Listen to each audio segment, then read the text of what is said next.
Ok, muchas gracias. Entonces, buenas noches a todos, ya vamos a empezar.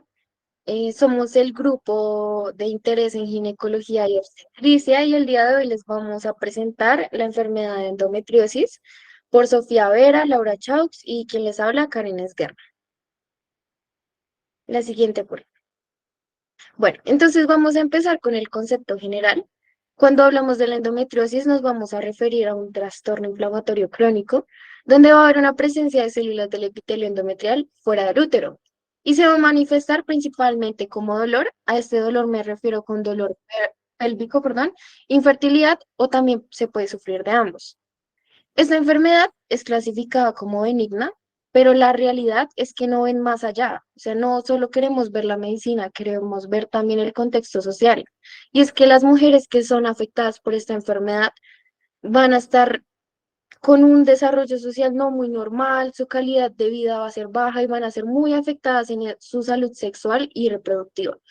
Aquí les quise poner algo y es que esta enfermedad está como invisibilizada porque muchas veces tenemos como este concepto en la sociedad de que la menstruación duele mucho y no es muy normal siempre que duela demasiado, así que podemos como confundirla con la endometriosis. Esta enfermedad tiene muy alta prevalencia, pero les voy a explicar esto con la epidemiología. ¿Puedes pasar la diapositiva, por favor? En la epidemiología, vamos a ver que respecto a su incidencia, las mujeres que más lo sufren, en un 71 o un 87%, son las mujeres con dolor pélvico crónico. Después tenemos a las mujeres premenopáusicas con un 50% y por último a las mujeres fértiles en edad fértil de un 37%. En Colombia, actualmente, 3,5 millones de mujeres han sido diagnosticadas, pero se estima que debería ser más o menos el doble. Lo que pasa es que en Colombia, pues tenemos esta diferencia socioeconómica y no todas las mujeres y en general la población colombiana pueden acceder a un buen sistema de salud. Muchas veces las mujeres no son diagnosticadas correctamente o simplemente nunca van a una consulta o simplemente las diagnostican mal y nunca supieron que tuvieron endometriosis. Por lo general, esta enfermedad leí que la media es a los 27 años, pero hay un dato que me llamó mucho la atención y por eso quise ponerlo, y es que hay un aumento de casos en mujeres menores de 25 años. Respecto a la infertilidad, se estima que entre el 25 y el 50% de las mujeres infértiles sufren de endometriosis. Por favor, la siguiente. Bueno, ahora vamos a empezar con la fisiopatología. Acá hay algo que llama mucho la atención y es que tenemos como desconocimiento de su etiología, no sabemos cómo ni por qué, pero también debemos tener en cuenta muchos factores genéticos, inmunológicos, hormonales que influyen. Pero como no sabemos la etiología, yo les voy a hablar de hipótesis. La primera de la que les voy a hablar es como la más aceptada. En esta hipótesis, lo que tenemos es que las células endometriales van a ser transportadas desde la cavidad uterina durante la menstruación y se van a implantar en sitios ectópicos. Cuando digo ectópicos, me refiero a un lugar donde no debería estar. Así que cuando les hablo como durante la menstruación, lo que pasa acá es que es una menstruación no normal, o sea, en esta menstruación va a ser retrógrada. La menstruación normalmente va a tener una vía, la sangre y como el tejido debería ir de la cavidad del útero, cervix y por último vagina para salir de nuestro cuerpo. Pero lo que pasa en la menstruación retrógrada es que va a ir por las trompas de falopio. Y ahí es donde este tejido se va a ir a otros lugares que van a ser, por ejemplo, intraabdominales. A estos lugares los vamos a llamar implantes endometriósicos, o sea, cuando se implantan. Y esta lista que les puse aquí, que pueden ver en las diapositivas, son como de los lugares más frecuentes a los menos frecuentes donde se implantan. Como primero vamos a tener que el más frecuente es que se implante en los ovarios, pero también puede ser en los ligamentos que sostienen el útero, en las trompas de falopio y muy pocas veces en la pleura y en el pericardio. Entonces, estos implantes van a tener una actividad de la aromatasa, van a tener mucha producción de estrógeno, por lo tanto va a tener una actividad enzimática exagerada. Así que ya que les expliqué esto, podemos entender más cómo se da el dolor ya que el tejido ectópico va a irritar los tejidos circundantes. O sea, en general lo que va a pasar es que va a haber una inflamación, pues claramente esto no es normal, el cuerpo intenta defenderse, va a haber tejido cicatricial y pues dolor en los órganos afectados, porque como les dije, no todas las mujeres tienen como la misma área donde van a estar afectadas. Entonces depende del lugar donde se hizo la implantación, va a ser la manifestación del dolor. Ahora les voy a explicar los factores tanto de riesgo como de protección, pero quiero que los entiendan con esta premisa. Y es que entre menos estrógeno haya, menos probabilidad va a haber de que me dé endometriosis. Entonces, con esto lo vamos a entender muy bien. ¿Por qué? ¿Qué es lo que nos va a dar protección a la enfermedad? Todo lo que nos disminuya el estrógeno. Entonces tenemos el ejercicio, la disminución de la grasa corporal, haber tenido muchos hijos y una lactancia prolongada. En cambio, ¿qué nos va a hacer que tengamos mucho más riesgo? Que nunca hayamos tenido hijos, que nuestra primera menstruación haya sido como a muy temprana edad y también que nuestros ciclos sean muy cortos. Por último, lo que ven acá, lo último de la diapositiva, es otra hipótesis que se las quise traer como para que no nos quedemos con solo una, pero en realidad pues como que no es muy aceptada y es la metaplasia celómica. Y en esta, el epitelio celómico se transforma en glándulas similares a las del endometrio.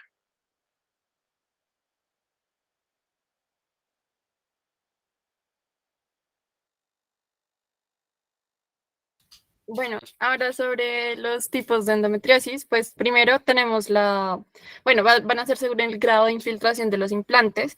Entonces la primera es la peritoneal o la superficial, que van a ser implantes superficiales que afectan básicamente el peritoneo pélvico y la superficie ovárica.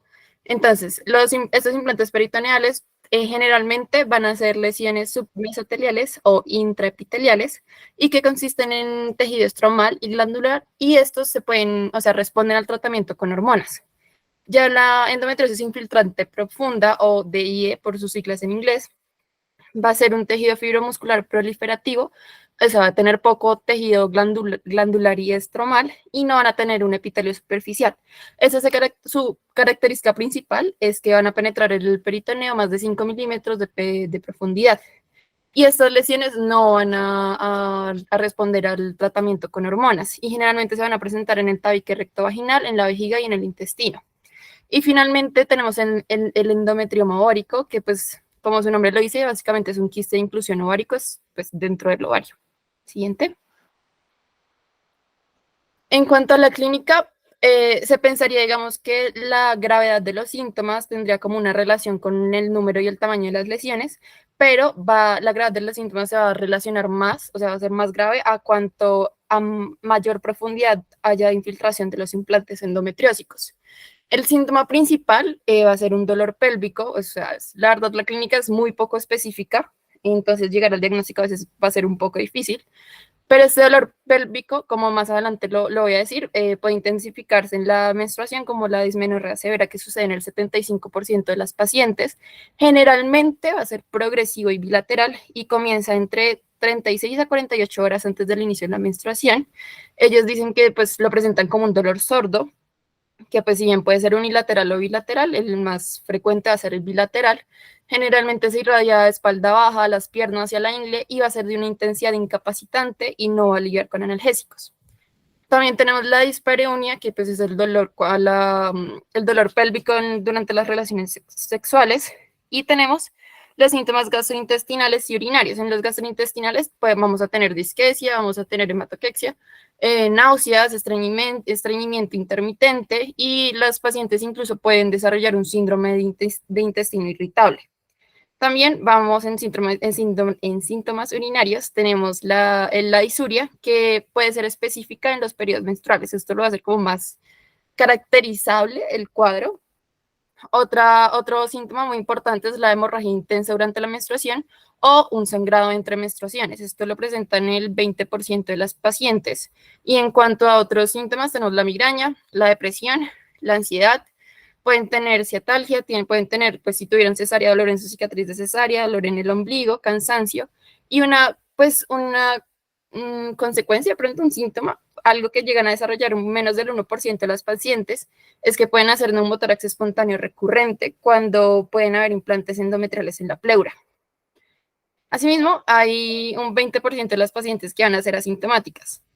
Igualmente, pues quiero traer a colación como que mucho se habla sobre la relación de la endometriosis con la infertilidad.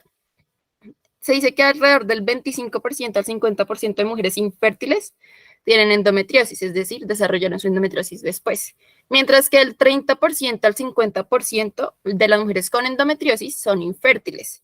¿Y por qué se da esto? Porque, a ver, es una enfermedad adherencial severa que puede afectar la fertilidad porque va a reducir la motilidad tubovárica. Entonces, esto, como consecuencia, va a haber una obstrucción tuvárica, perdón, y así va a haber una disfunción ovulatoria.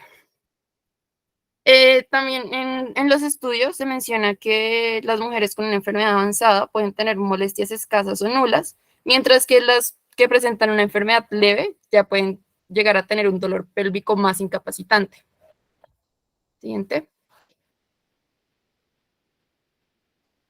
Bueno, aunque digamos que el gold estándar para el diagnóstico de la endometriosis va a ser una laparoscopia, pues no a todas les podemos mandar una laparoscopia porque pues es una técnica invasiva. Entonces, todas las mujeres que tengan los síntomas que mencioné anteriormente, pues lo ideal es mandarles a hacer una ecografía, que pues más adelante vamos a hablar de esto. Algo importante es que el diagnóstico se puede tomar entre 5 a 10 años desde el inicio de los síntomas, porque las mujeres tienden a minimizar sus síntomas, entonces no consultan a su ginecólogo o a su médico por esto. Bueno, en cuanto al examen físico, pues vamos a tener una palpación de pelvis dolorosa, una hipersensibilidad al movimiento uterino, una movilidad disminuida de los órganos pélvicos, pues se pueden incluso sentir nódulos sensibles en el fornix posterior.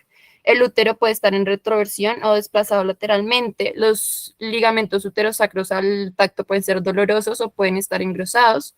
Y, bueno, también hay un porcentaje donde el examen físico, el tacto vaginal como tal, pues puede ser completamente normal.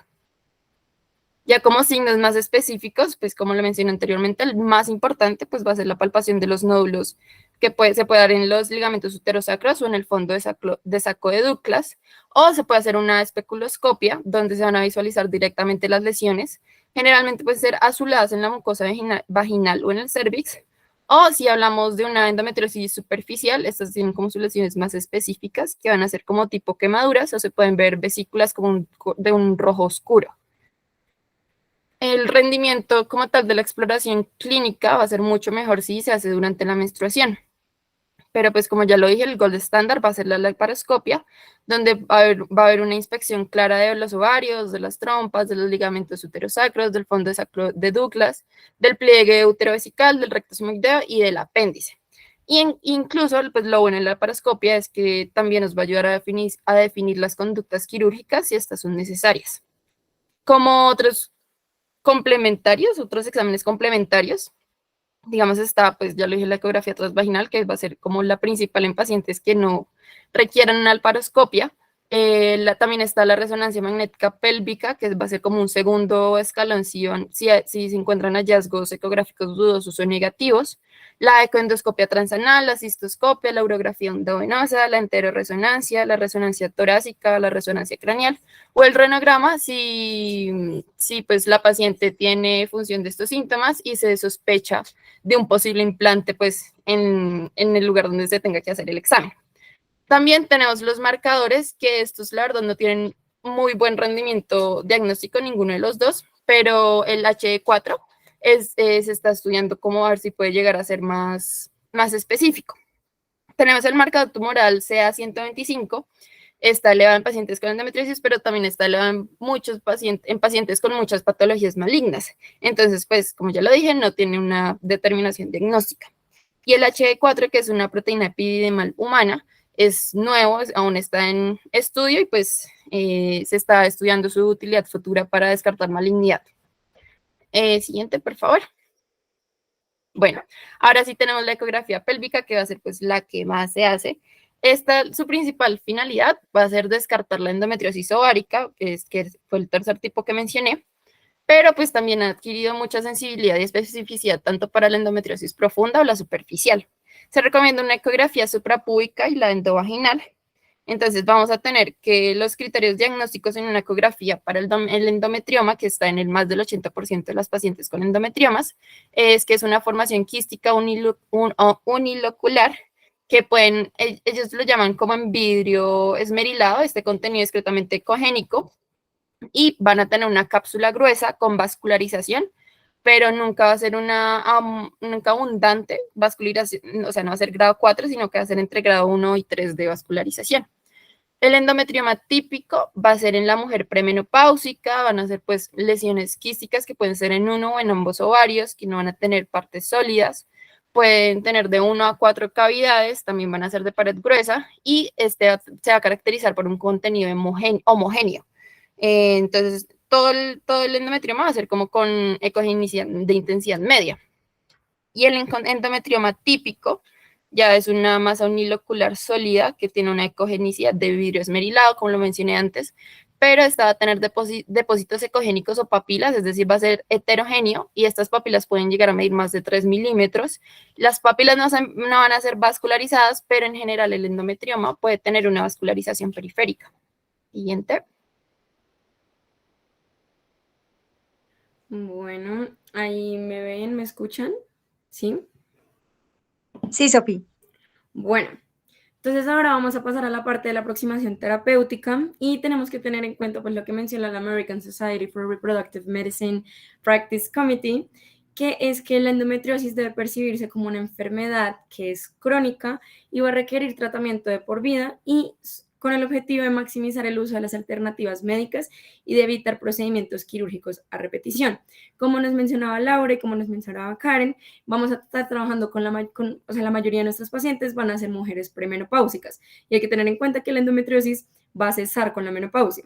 Entonces, por esto es bastante presente que tratemos la endometriosis de una manera menos invasiva posible, tratando de conservar tejidos, tratando de conservar la funcionalidad de los órganos y también teniendo en cuenta pues la capacidad reproductiva de las pacientes. A pesar pues de las investigaciones y pues todo lo que viene siendo pues sí la investigación con el enfoque hacia endometriosis, no hay un tratamiento como tal muy específico para lo que es su fisiopatología, la etiología de la enfermedad y demás, por lo que pues el tratamiento va a estar más enfocado hacia el tratamiento sintomático. Entonces vamos a estar individualizando cada caso de las pacientes según la severidad de sus síntomas, según dónde está localizada, en qué parte del útero y demás está localizada esa endometriosis, qué tan extensa está, los deseos reproductivos que tenga esa mujer, si quiere gestar más adelante en su vida o no, en qué medicación está utilizando por el momento, si hay complicaciones quirúrgicas, ver si esa mujer sí es apta para llevarla a un procedimiento y económicamente hablando, ver si es factible pues, realizar el procedimiento quirúrgico. Siguiente, por favor. En cuanto al manejo pues, farmacológico, vamos a tener diferentes opciones pues, de los grupos farmacológicos para el manejo pues, de la endometriosis. Vamos a tener entre ellos los anticonceptivos, principalmente van a ser los anticonceptivos orales. Vamos a tener los AINES, que son los antiinflamatorios no esteroideos. Vamos a tener análogos de la hormona liberadora de gonadotropina. Y vamos a tener inhibidores de la aromatasa. De los inhibidores de la aromatasa no voy a hablar mucho, ya que pues en realidad no hay suficiente como evidencia de lo que pasa con ellos en su uso pues a largo plazo, entonces pues me voy a enfocar un poco más en los demás. Como ya dije, pues la mayoría de las cosas y el tratamiento lo vamos a enfocar sintomáticamente según la paciente, individualizándolo. Entonces, por ejemplo, en mujeres que tienen un dolor pélvico leve a moderado, siendo de leve a moderado un dolor que pues duele, pero que no las incapacita y que permite que sigan haciendo pues, sus actividades del día a día, de su vida diaria. Vamos a preferir en estas mujeres como uso y tratamiento de primera línea el uso de antiinflamatorios no esteroideos con contraceptivos hormonales continuos, principalmente la píldora, como pues tratamiento. Vamos a utilizar estos pues principalmente porque dentro de lo que cabe son fármacos bastante seguros, entonces tienen un menor riesgo, tienen menos efectos adversos y pues proveen alivio sintomático pues para las pacientes. Siguiente, por fin. Bueno, no se ha demostrado que haya como una superioridad entre el uso único de un AINES o el uso único del anticonceptivo oral, por eso se recomienda utilizarlos de manera simultánea, pero pues se puede utilizar uno y uno. En cuanto a los AINES, pues tenemos aquí bastantes opciones que pues podemos utilizar, como ven ahí en la tablita. Vamos a tener inhibidores de la COX-1, como viene siendo el ibuprofeno, el naproxeno, el ketoprofeno. Y vamos a tener inhibidores de la COX-2, como pueden ser el diclofenaco, el meloxicam y el peroxicam. Para las mujeres que no están utilizando la píldora y que van a estar utilizando únicamente los AINES y tienen deseo de embarazarse, se recomienda que no utilicen AINES que sean muy selectivos de la COX-2, porque pues esto puede prevenir o retardar la ovulación y pues ellas quieren quedar en embarazo. El uso se recomienda utilizar los días previos a la menstruación, durante la menstruación, y que estén más o menos 1 a 3 días después de la misma, o pues con el manejo sintomático de los pues, síntomas dolorosos que estén atravesando en el momento. Hay que tener en cuenta para su manejo una buena hidratación de la paciente y que ella no tenga una enfermedad renal de base, porque pues es bastante importante al momento de prescribir un AINES.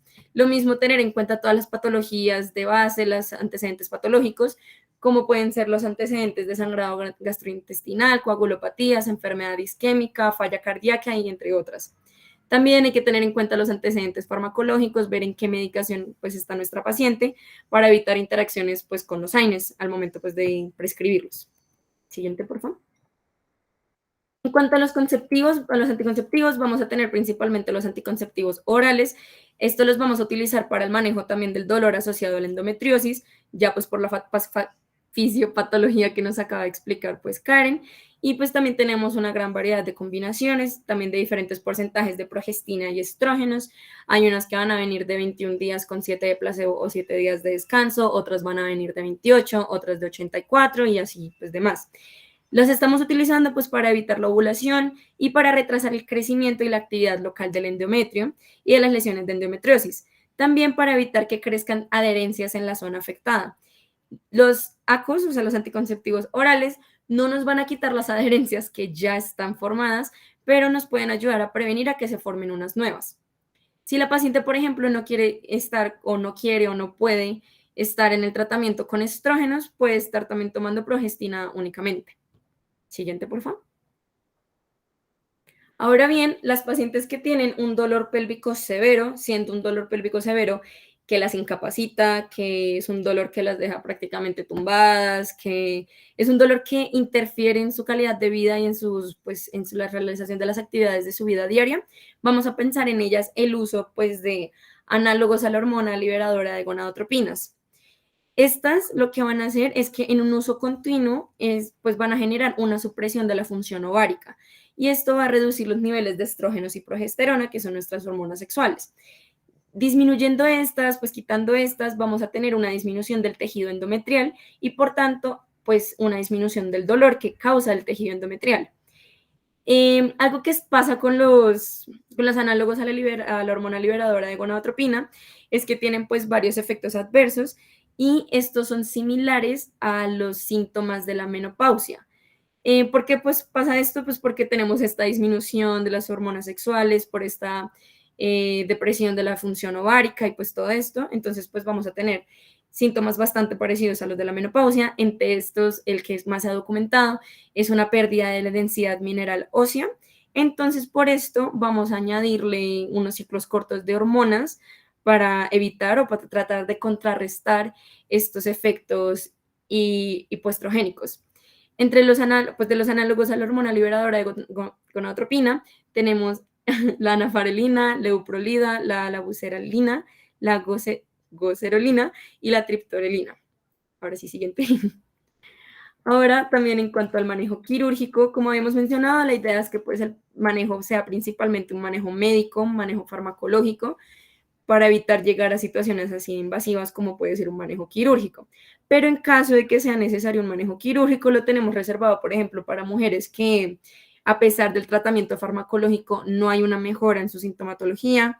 Si ellas, por ejemplo, por alguna razón no pueden acceder o no pueden tener este tratamiento farmacológico, o cuando hay obstrucciones, por ejemplo, del tracto urinario por una endometriosis bastante severa. La cirugía pues puede ser conservativa o definitiva, eso pues también dependerá del estado clínico de la paciente y de sus deseos. Una cirugía conservativa es una cirugía en la que se va a conservar el útero y los ovarios. Esto se va a dar más para mujeres jóvenes que presenten o que quieran gestar en el futuro. se conserva pues ahí el tejido, sirve más pues también para lesiones un poco más locales, y algo que tiene es que tiene una mayor recurrencia de síntomas en comparación a la definitiva. Las pacientes después de esa cirugía puede que lleguen otra vez a tener una recurrencia de los síntomas de la endometriosis que venían teniendo pues un tiempo antes. Mientras que la cirugía definitiva es una cirugía que va a tener una histerectomía con o sin oforectomía. Una histerectomía es el retiro quirúrgico del útero y una oforectomía es el retiro quirúrgico de los ovarios. Entonces puede ser que retiremos el útero con o sin los ovarios. Esto se plantea más para mujeres que ya gestaron y son un poquito mayores. Esta cirugía, por lo que es muchísimo más invasiva, va a tener mayor tasa de complicaciones, por lo que pues es más complicada, es más compleja en general. Tiene pues en sí la pérdida de la fertilidad y van a tener síntomas de menopausia pues por quirúrgica, pues al ya no tener sus órganos de control pues hormonal y reproductivos. Pero pues en comparación a la conservativa, las mujeres que van a pasar por una cirugía definitiva van a tener una menor tasa de recurrencia de los síntomas de endometriosis pues que antes. Siguiente, por favor. La cirugía se puede hacer por laparoscopia o por laparotomía, depende también del manejo pues, del que el cirujano le quiera dar y el manejo que esté necesitando la paciente. La laparoscopia se va a pues, preferir en la mayoría de casos por su mejor visualización, porque es menos dolorosa para la paciente, es un poco más fácil quirúrgicamente hablando, entonces tiene menor estancia hospitalaria y una recuperación más rápida, un postoperatorio mejor y porque no deja cicatrices como tan grandes cosméticamente hablando, pues en las mujeres. Entonces, pues se suele preferir un poquito más en esos casos. Y la laparotomía, pues también se sigue utilizando, se utiliza un poco menos, pero suele ser más necesaria en casos en los que estamos lidiando con adhesiones bastante extensas o con una endometriosis muy invasiva que esté localizada cerca de estructuras anatómicas importantes, como son las arterias uterinas, los uréteres, la vejiga y entre otras. También vamos a tener, pues, entre las técnicas la ablación y la escisión. No voy a profundizar mucho en esas, pero pues ahí en la diapositiva pueden ver la diferencia entre la ablación y la escisión y cuándo se prefiere la una o la otra. Eso sería en cuanto al manejo quirúrgico. Muchísimas gracias. Bueno, ahora finalmente pues queríamos hablar un poco sobre la ley endometriosis, que pues recientemente fue aprobada, que duró 6 meses como un proyecto de ley 352 en el Senado y pues el presidente hace poco la convirtió oficialmente como ley de la República. El objetivo de la ley básicamente es el reconocimiento de la enfermedad como crónica incapacitante para reducir también los tiempos de diagnósticos y el tiempo de espera ante el tratamiento, para la actualización y la capacitación pues, del talento humano en salud que se encarga de tratar de lidiar pues, con los pacientes con esta enfermedad. El Ministerio de Salud va a tener que definir las políticas necesarias para la promoción y prevención oportuna y eficiente, para la rehabilitación y el cuidado en general de las personas que padezcan endometriosis en un término inferior a un año. Ellos también tienen que establecer una ruta con un protocolo diagnóstico temprano y de atención para endometriosis de los equipos multidisciplinarios, de un tratamiento integral y de urgencias que pues tienen que ser apoyados con una información, con una promoción, prevención del autocuidado, de la prevención de la discriminación también, y se me hace lo más importante la eliminación de cualquier tipo de violencia obstétrica que lastimosamente es muy frecuente en nuestro contexto. Y finalmente ellos también proponen como la creación de una base de datos de registro de pacientes con la condición para pues también agilizar los diagnósticos y los tratamientos. Y se supone que esta base de datos tiene que estar disponible en entidades territoriales, en las EPS y otros actores del sistema de salud. Siguiente. Estas son nuestras referencias y muchas gracias.